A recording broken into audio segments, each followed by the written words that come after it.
Welcome back, Sebastian here. So qualifying just finished, pretty exciting session, but I think at some point, Q2 especially, it kind of got to a point where it became kind of pretty clear who was going to be on pole. But anyway, starting with Q1, Ferrari and Alpine both did their first laps on medium tires. Seemed like they were holding softs for either the race in Alpine's case or Q2, Q3 in the case of the Ferraris. So Gasly gets the first track limits deletion of 2024. Zhou, Bottas, Magnussen, Ocon, and Gasly were the bottom five after the first run, so they were basically in the drop zone. Sargent feels like he's blocked by Hamilton on his flying lap. A little bit maybe, but I don't think enough to get a penalty. Then Alpine, they lock out a row. Unfortunately for them, it's not the front row, it's the last row of the grid. Pretty shocking start to the year for them, being a works team and all. So yeah, they're basically 19th and 20th starting tomorrow.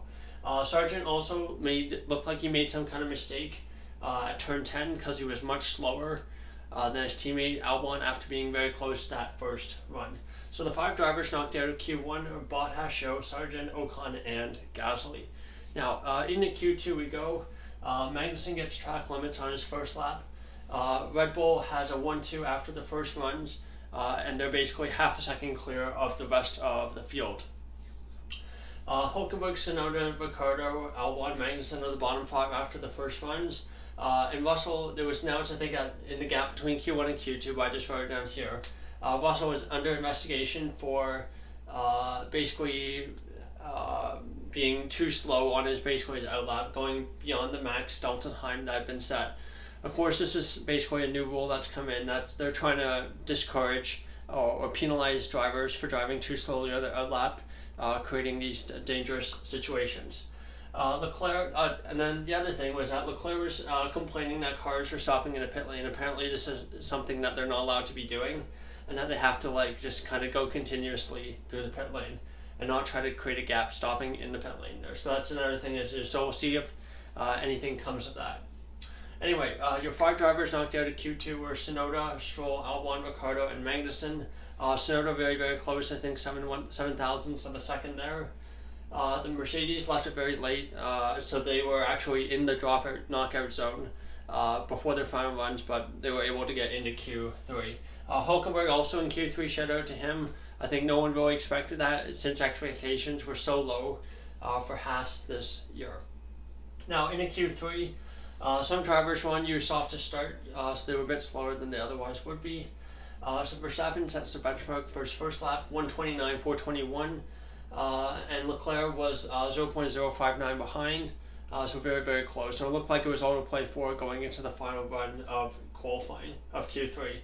Alonso decides to run in the gap, and he goes third, 1.2 tenths behind Verstappen.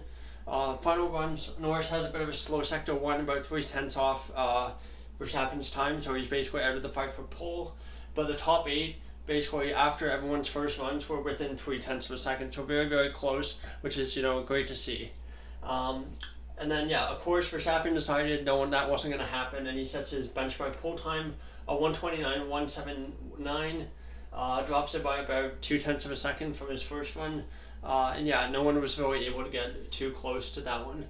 I think the final gap was about 2.2 tenths to Leclerc, who qualified second, and Perez, last driver to qualify, in fifth.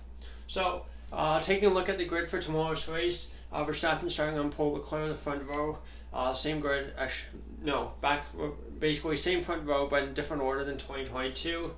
Russell third, Sainz fourth, Perez fifth, Alonso sixth, Norris 7th, Piastri 8th, Hamilton 9th, and then Hülkenberg in 10th. Shout out to him again, great performance in qualifying. Tsunoda 11th, Stroll 12th, Albon 13th, Ricciardo 14th, Magnussen 15th, Bottas 16th, 17th Zhou, 18th Sargent, and then the two Alpines, Ocon and Gasly 19th and 20th. So for the race, I think Red Bull, still have a pretty decent advantage in race pace, so I do expect them to win the race tomorrow. After that, I think it's going to be very close. It seems like Ferraris and Mercedes have pretty good race pace, and then the McLarens and the Astons are a little bit further behind them. So I think it'll be a good fight between the Ferraris and the Mercedes for the other spots on the podium, and of course Perez will be in that fight as well. So that's all for my review of qualifying for the 2024 Bahrain Grand Prix. Thank you so much for watching. Goodbye.